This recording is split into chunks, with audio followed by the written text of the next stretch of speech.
दोहा सामने बड़ा सुंदर। मोह महा दुख रूप है, काको मार निकार, प्रीत जगत की छोड़ दे तब होवे निस्तार। ये दुख रूप मोह है। मानव के जीवन में दुख का मूल, दुख रूप, दुख पैदा करने वाला ये मोह है। इस मोह का विनाश कर देना चाहिए, इसको जीवन में से निकाल देना चाहिए। ये मोह ही आसक्ति करवाता है भोगों में। जो वस्तु जैसी है नहीं उसमें वैसा देखना ये मोह है। मोह से बुद्धि विपरीत हो जाती है और विपरीत बुद्धि विपरीत दर्शन करती है। मोह को तम कहा है, तमोगुण। और भगवान कहते हैं कि अधर्मम धर्ममितिया मन्यते तमसा वृता, सर्वार्थान विपरीतांश्च बुद्धि ही सा पार्थ तामसी। बताते हैं कि अर्जुन, वो तामसी बुद्धि है कि जो अधर्म को धर्म बतलाती है। सारे कार्यों को, सारी चीजों को जो उल्टा दिखाती है वो तम से आवृत, तमोगुण से ढकी हुई बुद्धि है। इसी का नाम मोह है। मोह कराता है विपरीत दर्शन।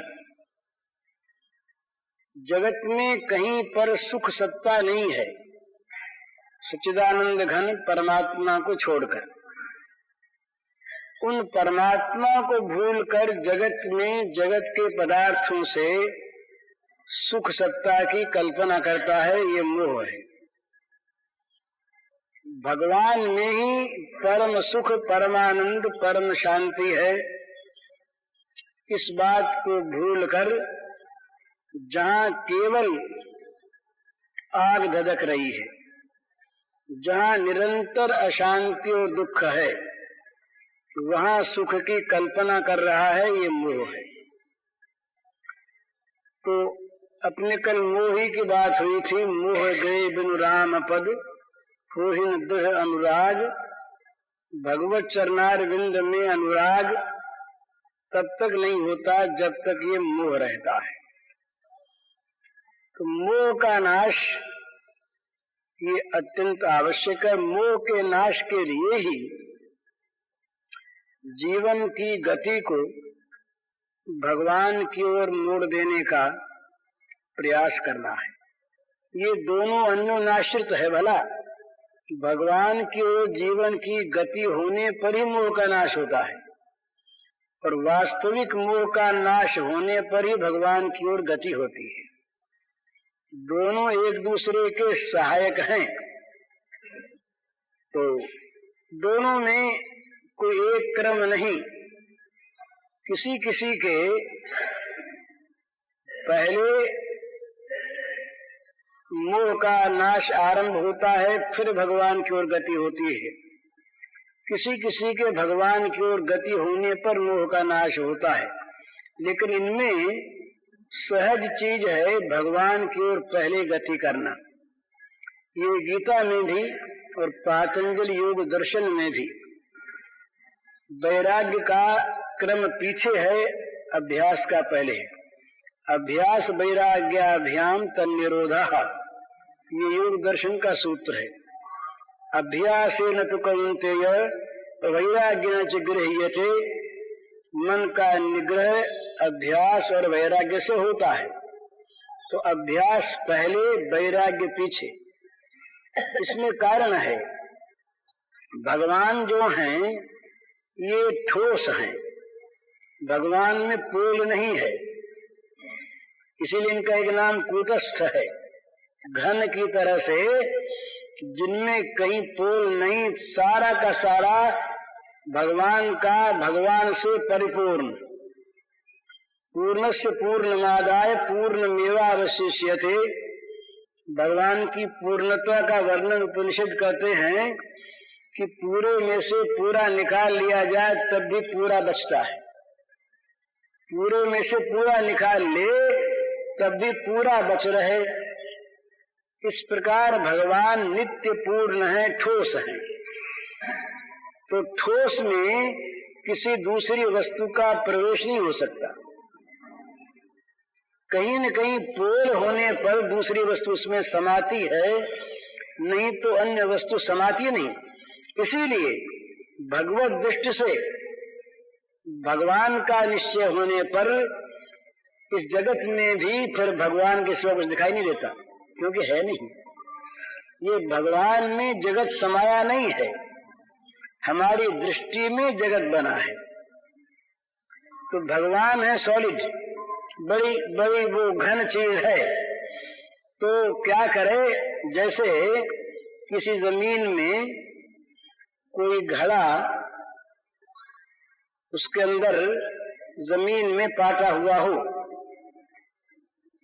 वो निकल न सकता हो, और उसमें भरा है गंदा पानी, उसको निकालना है तो कैसे निकाले?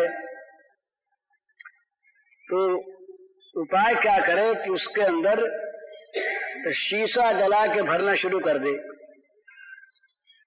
तो शीशा है सॉलिड, ये घन है। जितना जितना शीशा उसके अंदर भरेगा उतना उतना वो पानी से खाली होगा पात्र, क्योंकि खाली किए बिना भरेगा कैसे? तो जितना जितना शीशा भरता जाएगा उतना उतना जल निकलता चला जाएगा, उतनी उतनी जगह है वो शीशा अपना रोकता चला जाएगा। तो शीशा ऊपर तक भर गया तो जल अपने आप निकल गया। तो इसलिए ये बड़ा सुंदर मार्ग है, भगवान की ओर जीवन को लगा दे। जितना जितना भगवान की ओर लगेगा उतना उतना अपने आप ही भोगों से हटेगा। भोगों में दुख दोष देखकर इनसे हटाने का जो मार्ग है ये भी सुंदर है, पर जरा रूखा है। उसमें केवल हटाना है ना, केवल निकालना, वो चट्टान तोड़ते चले जाओ, रास्ता निकालते चले जाओ। पर ऐसी कोई चीज मिल जाए जिसमें टूट जाए अपने आप और आनंद मिलता रहे। तो भगवान ने कहा कि भाई तुम तो भव सागर पार करना नहीं पड़ेगा, ये तो हम कर देंगे। गीता की बात, तेषाम हम समुद्धरता मृत्यु संसार सागरात भवामी न चिरात पार्थ मैया वेशित चेतसाम। भगवान ने कहा कि जो मुझ में चित्त आविष्ट कर चुकते हैं, जो मेरी ओर आ जाते हैं, उनको संसार सागर से पार मैं कर देता हूं, उनको होना नहीं पड़ता। अहम समुद्धरता भवामी, इसका अर्थ है सुखपूर्वक समुद्धरता, अच्छी प्रकार से उनको पार लगा देने वाला मैं होता हूं। काय से पार लगाना है तो यहां खुली बात कह रही इस पर शब्दों में, संसार सागरात तेषा महं समुद्धरता मृत्यु संसार सागरात भवानी न चिरात पार्थ मैया विशित चेतसाम।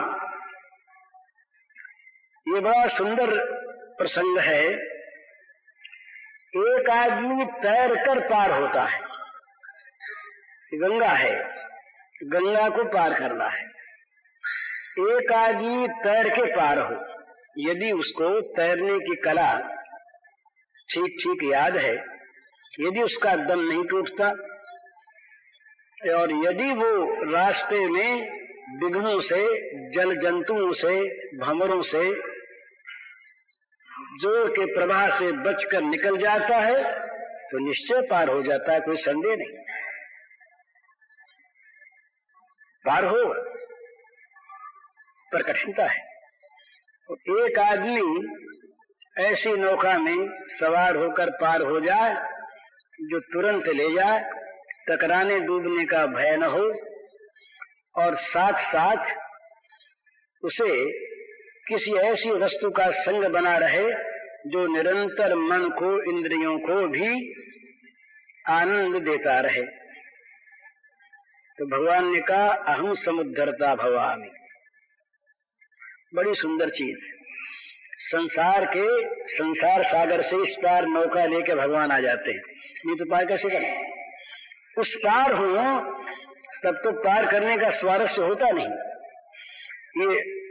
ये शब्द जो होते हैं ना, इनमें एक साहित्यिक दृष्टि भी, उसका सौंदर्य देखने का होता है। व्यास जो हैं ये भगवान के अवतार हैं, और व्यास जो हैं ये महाकवि हैं, व्यास क्रांतदर्शी हैं, व्यास मुनि हैं, और व्यास महाकवि भी हैं।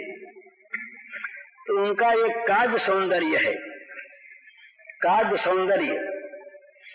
वो कहते हैं संसार सागरात अहम समुद्धरता भवामि। और संसार सागर कौन सा? मृत्यु संसार सागरात। जिस संसार में मौत का नित्य जल उछल रहा है, जो मृत्यु से भरा है, मृत्यु संसार सागरात, मरण जिसका स्वरूप है, इस प्रकार मृत्यु को लेकर उछलता हुआ जो संसार सागर, उस संसार सागर से पार करने वाला मैं होता हूं। पार करने वाला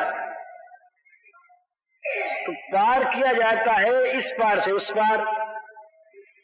इसका अर्थ यह है कि इस पार वो तैयार हैं नौका लेकर के, अपनी कृपा की नौका वो लेकर इस पार तैयार हैं। वो कहते हैं आ जाओ, इस मेरी नौका में बैठ जाओ और पार हो जाओ।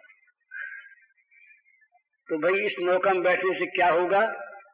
3 बात होगी, बड़ी सुंदर, जोर नहीं होती कहीं। इस नौका में बैठने सुखमय नौका है। इस नौका में पार होने में कोई कठिनाई नहीं, अनायास अपने को बढ़े रहना, कुछ नहीं करना है, अनायास पार हो जाए। दूसरी चीज, नौका के डूबने का डर ही नहीं। ये नौका ऐसी और केवट ऐसा, बड़ी मजबूत नौका, भगवत कृपा कभी डूबती नहीं, सब डूब जाते हैं, सारी शक्तियां डूब जाती है, भगवत कृपा नहीं डूबती। वो तो सारे विघ्नों का नाश करने वाली जो शक्ति भगवान की है, सारी संपत्तियों को देने वाली जो शक्ति भगवान की है, उसका नाम कृपा है, अनुग्रह है। मच्चित्त सर्वदुर्गान मत प्रसादात् तरिष्यसि। भगवान की कृपा, भगवान कहते हैं कि तरिष्यसि, ये वो मेरी कृपा से सब कठिनाइयों से तर जाता है। दुर्ग शब्द है, दुर्ग माने किले। बड़े बड़े कठिनाइयों के जो किले हैं, उन किलों को फतह कर लेता है जो भगवान का आश्रय करता है। तो दूसरी बात ये नाव के डूबने का डर नहीं। पहली बात, सुखपूर्वक हाथ पैर मारना नहीं पड़ता, जल को उछालना नहीं पड़ता यूं दूर दूर, किसी भंवर का भय नहीं, किसी ग्रह का भय नहीं, मजे में सुखपूर्वक बैठे रहो और नौका डूबेगा नहीं, पार हो जाओगे। तीसरी बात बड़ी सुंदर, उस केवट का साथ जो है, निरंतर उसको देखते चले जाओ, निरंतर उस श्याम सुंदर का सुंदर मुखमंडल देखते हुए, उसकी अनोखी विलक्षण छवि को निहारते हुए, उसके रूप रसामृत का पान करते हुए, उसके सौंदर्य माधुर्य रस सुधा के अमृत को निरंतर आस्वादन करते हुए मजे में चले जाओ। तो ये बड़ा सहज, सुखमय, सुंदर, सुदृढ़, निश्चित मार्ग भगवान की ओर मनुष्य लगे।